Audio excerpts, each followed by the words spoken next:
একদিন যে খাবারটা খুব মনে ধরবে বা মুখে লাগবে সেই খাবারটা আমাদের বাড়িতে 2 থেকে 3 দিন অবশ্যই হবেই হবে।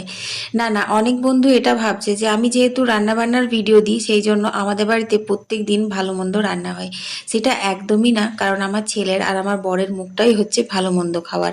ওরা যখনই যেটাই খাবে সেটাই বলবে একটু ভালো মন্দ করে আমাকে খাওয়াতে হবে। তাতে সেটা ব্রেকফাস্ট হোক, লাঞ্চ হোক, ডিনার হোক, স্ন্যাক্স হোক, যখন খাবে আমারই মাঝের মধ্যে বিরক্ত লাগে, মনে হয় যে দূর আর এনার্জি পাচ্ছি না, সবসময় রান্নাঘরে কি ভালো লাগে বলো? ভালো লাগে না।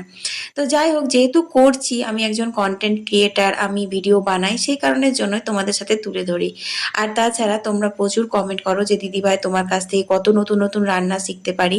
দেখো, আমার যে রান্না বান্নাগুলো ভিডিওতে আমি দিই সেগুলো কিন্তু একদম সাধারণ মধ্যবিত্ত বাড়ির। তো সাধারণ মধ্যবিত্ত বাড়িতে যে টুকটাক যা থাকলো সেটা দিয়ে একটু যদি ভালো করে গুছিয়ে বাগিয়ে খেতে দেওয়া যায় মানুষগুলোকে বাড়ির, বা নিজেও খাওয়া যায়, তাহলে আর মন্দ কি বলো? তো যাই হোক, আজকে আমার ছেলের পাতে ছোট্ট একটা মাথা ভাজা দিয়েছি মাছের। ওর একদমই মাছ খাওয়ার ইচ্ছে নেই, ও মাছ খেতে পছন্দ খুব একটা করে না, যেহেতু বলেছি যে মাছ খাওয়াটা শুভ। প্রথম দিন মা বলেছিল পরীক্ষা দিতে গেলে মাছ খেয়ে যেতে হয়। তো সেই জন্য নামকা বাস্তাও নিচ্ছে, ওই একটু ঠেকিয়েছে, বাকি লালিকে দিয়ে দিয়েছে। তো যাই হোক, দেখো ছেলেকে এখন স্কুলে দিয়ে চলে এসেছি, তারপর আবারও সেই শুরু হয়েছে রান্না বান্নার কাজ। আর সেদিনকে তোমাদের সঙ্গে শেয়ার করেছিলাম মরিচ কই করেছিলাম, একদম টাটকা জ্যান্ত কই মাছ। তো আজকে তোমরা ভিডিওর প্রথমেই কিন্তু দেখেছিলে এই মাছগুলো আমার ছেলে কিন্তু মেরেছিল, সকাল সকাল আমার বড়মশাই নিয়েছিল। তারপরেও ওই যে কই মাছের প্রাণ, বাটি ঢাকা দিয়ে মানে মেরে বাটি ঢাকা দিয়ে রেখে দিয়ে গেছিলাম, তারপরেও এসে দেখছি এখনো লম্পঝম্প করছে।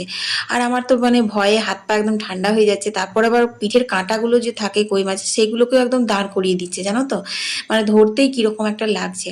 যাই হোক, কোনো রকমে বাঁচলাম। তো এগুলো এখন ভালো করে ধুচ্ছি, যেহেতু ছাই নেই, আমি কোথায় পাবো ছাই বলো? সেই কবে শীতের সময় উঠোনে 2-4 দিন উনুন ধরিয়েছিলাম, তো তখনকার ছাই আর নেই, মাটি হয়ে গেছে সব। তো সেই জন্য আজকে এরকম শুধু নর্মালি আমি বাঁচলাম। তবে এই ঝুড়িটাতে করে ঘষে ঘষে ধুলে খুব সুন্দর আঁশগুলো কিন্তু উঠে যাচ্ছে, একদম থাকে না। আর আগের দিনে 3 পিস কই মাছ নুন হলুদ মাখিয়ে ভিজে রেখেছিলাম, তো সেগুলো একসাথে ধুয়ে দিলাম এটার সাথে, যেহেতু ঠান্ডা ছেড়েছে, বরফ হয়ে গেছিল। তারপর আবারও কিন্তু নুন হলুদ মাখিয়ে দিলাম, মাখিয়ে দিয়ে রেখে দিলাম। আর এই যে সেদিন ভাই অনেক মাছ নিয়ে এসেছিল, তার মধ্যে সব মাছগুলো কিন্তু বড় বড় কাতলা ছিল।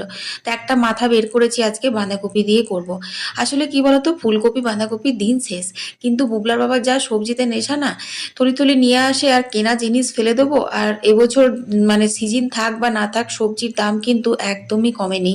তো সে কারণের জন্য বাঁধাকপিটা বললাম আজকে করে দাও।